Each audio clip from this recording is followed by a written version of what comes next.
സപ്പോർട്ടാണ് ആ സിനിമ. അതായത് അദ്ദേഹത്തിന്റെ ലുക്ക്, അപ്പിയറൻസ്, പിന്നെ വിനയ് മാത്രം ചെയ്യുന്ന ചില കാര്യങ്ങളൊക്കെ ഉണ്ട്. അത് പുള്ളിയെ കൊണ്ടാണ് ആ സിനിമ ചെയ്യാനായിട്ട് പറ്റുള്ളൂ.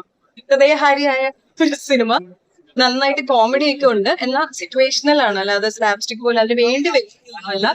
ഭയങ്കര നമുക്ക് ഇഷ്ടം തരണവരുണ്ടാവും. ലുക്മാനൊക്കെ ആണെങ്കിലും ഭയങ്കര നമ്മുടെ വീട്ടിലൊരാളെ പോലെ, ദീപയാണെങ്കിലും ഒക്കെ രസമായിട്ട് ചെയ്തിട്ടുണ്ട്. രാധികയുടെ ക്യാരക്ടർ ആണെങ്കിലും ഭയങ്കര രസമായിട്ട് ചെയ്തേക്കുന്നതാണ്.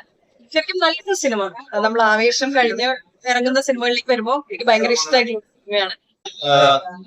വേറൊരു അപ്രോച്ചുള്ള സിനിമയാണ്. എല്ലാരും നന്നായിട്ടുണ്ട്.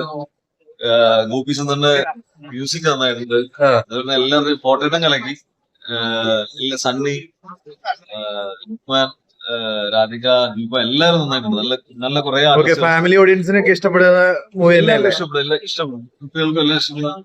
നവാസ് നന്നായിട്ടുണ്ട്. അങ്ങനെ ഒരുപാട് നല്ല ആർട്ടിസ്റ്റുകളുണ്ട്. അടിപൊളി പടമാണ്.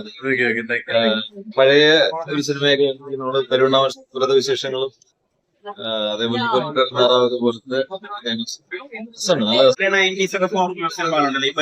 താറാവ് അല്ലെങ്കിൽ പെരുവണ്ണാപുരത്തെ വിശേഷങ്ങൾ, ആ ഒരു അതിനകത്ത് ഒരു ഭയങ്കര രസകരമായിട്ടുള്ള കുറെ മുഹൂർത്തങ്ങൾ നന്നായിട്ട് മഞ്ജു പറഞ്ഞു വെച്ചിട്ടുണ്ട്. രസമുള്ള ഒരു പൊളിറ്റിക്സ് ഉണ്ട്. രസമുള്ള ഒരു സിനിമയാണ്.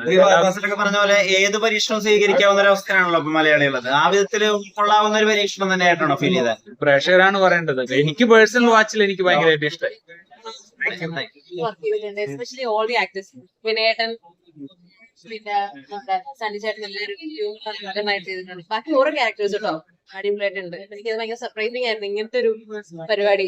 എസ്പെഷ്യലി ടെക്നീഷ്യൻ സൈഡ് വെച്ചിട്ട് നോക്കുമ്പോഴത്തേക്കും മജുക്കയുടെ ഒരു അപ്രോച്ച് ഭയങ്കര രസമാണ്. വിനയേട്ടന് കുറച്ച് കയറി നിൽക്കുന്ന മീറ്ററാണ്, പക്ഷെ എന്നാൽ പോലും അത് ആ ക്യാരക്ടറിന് ഭയങ്കര സ്യൂട്ട് ആയിട്ടാണ്. മജു വീണ്ടും നമുക്ക് പ്രതീക്ഷ വെക്കാവുന്ന. ആക്ച്വലി മജുക്കയുടെ കൂടെ ഞാൻ ഒരു പടം വർക്ക് ചെയ്തിട്ടുണ്ടല്ലോ. അപ്പം ഞാൻ ആ ഒരു പ്രതീക്ഷയിലാണ്. ഞാൻ വിചാരിച്ചു എന്തായിരിക്കും നമുക്ക് അറിയില്ല ഇതിനകത്ത്, പക്ഷെ ആ ഒരു എക്സ്പെക്ടേഷൻ കുറച്ചും കൂടി കൂട്ടിയാണ് എനിക്ക്, കൂടുതലായിട്ടാണ് എനിക്ക് ഫീൽ ചെയ്തത്. ഇതിനകത്ത് ഭയങ്കര രസമായിട്ട് പറഞ്ഞിട്ടുണ്ട്. കണ്ട എല്ലാവരും പറയുന്നത് പൊന്മുട്ടിന് സിനിമകളുമായിട്ട് റിലേറ്റ് ചെയ്യാൻ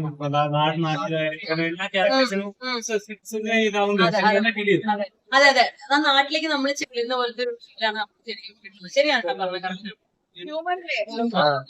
അപ്പൊ നിങ്ങൾ ഇത്രയും പേര് കണ്ടപ്പോ ഭയങ്കര സന്തോഷമായി.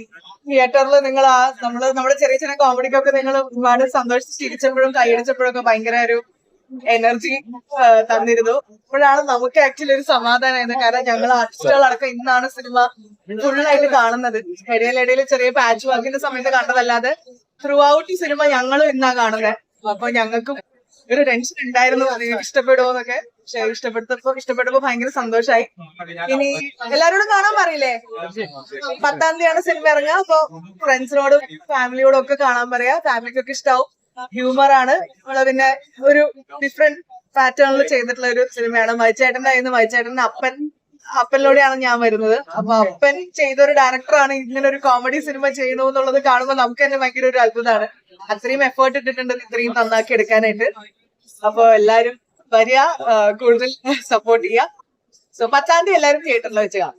Thank you. നല്ല മനോഹരമായ സിനിമ നമുക്ക് പ്രേക്ഷകർക്ക് തന്ന സിനിമയാണ്. ഒരുപാട് ചിരിക്കാനും ചിന്തിപ്പിക്കാനും ഒരു സിനിമ തന്നെയായിരിക്കും പെരുമാറി. അപ്പൊ നിങ്ങൾ എല്ലാവരും സപ്പോർട്ട് ചെയ്യണം. This is my career, so please be with me. Thank you so much. Film industry ഉണ്ട്, കോമഡി ഉണ്ട്, എല്ലാവരും മിക്സ് ചെയ്തൊരു ജോണർ ഫിലിമാണ്. വർക്ക്ഔട്ട് ആവുന്ന ഒരു പേടി ഉണ്ടായിരുന്നു. ഞാൻ സ്ക്രിപ്റ്റ് വായിച്ചപ്പോ തന്നെ ഐ വാസ് വെരി ഹാപ്പി. ഞാൻ സ്ക്രിപ്റ്റിൽ തന്നെ ഒരുപാട് എന്താ പറയാ ഞാൻ ഇൻവോൾവ് ആയിരുന്നു. അപ്പൊ I was sure that I will do this. അപ്പം ഇനി പ്രഷറുടെ മുന്നിൽ വെച്ച് കാണാൻ എല്ലാവരും റെസ്പോൺസ് ആണ് എനിക്ക് അറിയുന്നത്.